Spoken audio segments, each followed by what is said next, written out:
आज बात करते हैं एक बहुत ही सीधी सादी कहानी की, लेकिन इस कहानी में एक बहुत गहरा सबक छुपा है।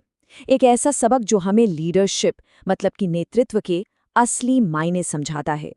तो सबसे पहले एक सवाल, एक बहुत ही सीधा सा सवाल जो हम सबके दिमाग में कभी ना कभी तो आता ही है कि भाई एक असली लीडर वो करता क्या है, क्या काम है उसका। तो चलिए कहानी में चलते हैं। सोचिए एक क्लासरूम है, बिल्कुल वैसा ही जैसा हम सबका कभी ना कभी था। और टीचर आती है और एक अनाउंसमेंट करती हैं कि क्लास के लिए एक नया मॉनिटर चुना जाएगा। और बस ये सुनते ही क्लास में जैसे हंगामा मच जाता है। हर तरफ से हाथ ऊपर उठने लगते हैं। शोर, मुझे चुनो मुझे चुनो। मतलब हर कोई चाहता है कि ये मॉनिटर का पद उसे ही मिले, जैसे कोई ट्रॉफी हो जिसे बस जीत लेना है। अब देखिए बच्चों का ये जो रिएक्शन है ना, ये असल में लीडरशिप को लेकर एक बहुत आम सोच को दिखाता है। हमें अक्सर यही लगता है कि लीडर वो होता है जिसकी आवाज सबसे बुलंद हो, जो सबसे पॉपुलर हो, जो हमेशा सबसे आगे रहना चाहता हो। लेकिन कहानी में एक ट्विस्ट आता है। टीचर कुछ ऐसा कहती हैं जो पूरी क्लास का और शायद हमारा भी नजरिया बदल देता है। टीचर कहती हैं एक मॉनिटर वो नहीं है जो बस ऑर्डर दे या खुद को बाकियों से ज्यादा इंपॉर्टेंट समझे। नहीं, एक मॉनिटर वो है जो दूसरों की मदद करता है। देखिए कितनी सीधी और कितनी गहरी बात है। उन्होंने इस रोल का मतलब ही बदल दिया, पावर से सर्विस की तरफ। तो यहाँ पर ना लीडरशिप के दो बिल्कुल अलग अलग मॉडल हमारे सामने आ जाते हैं।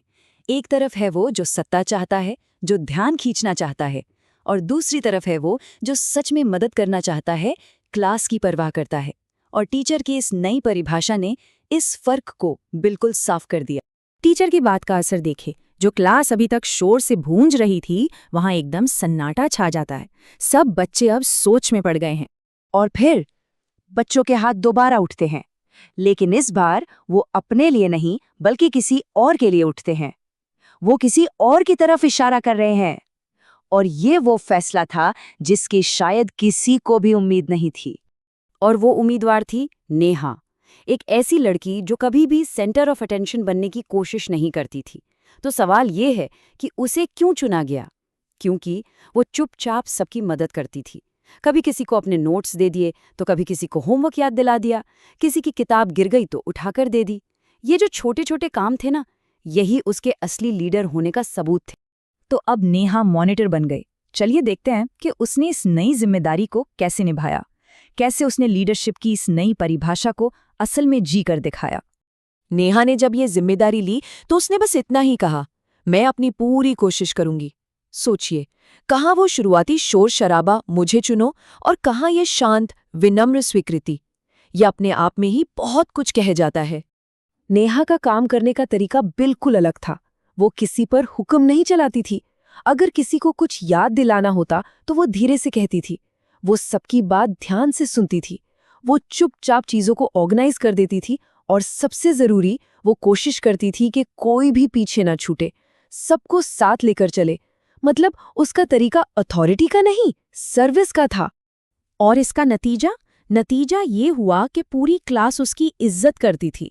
इसलिए नहीं कि वो सख्त थी या मॉनिटर थी, बल्कि इसलिए क्योंकि वो अच्छी थी, वो सबकी परवाह करती थी।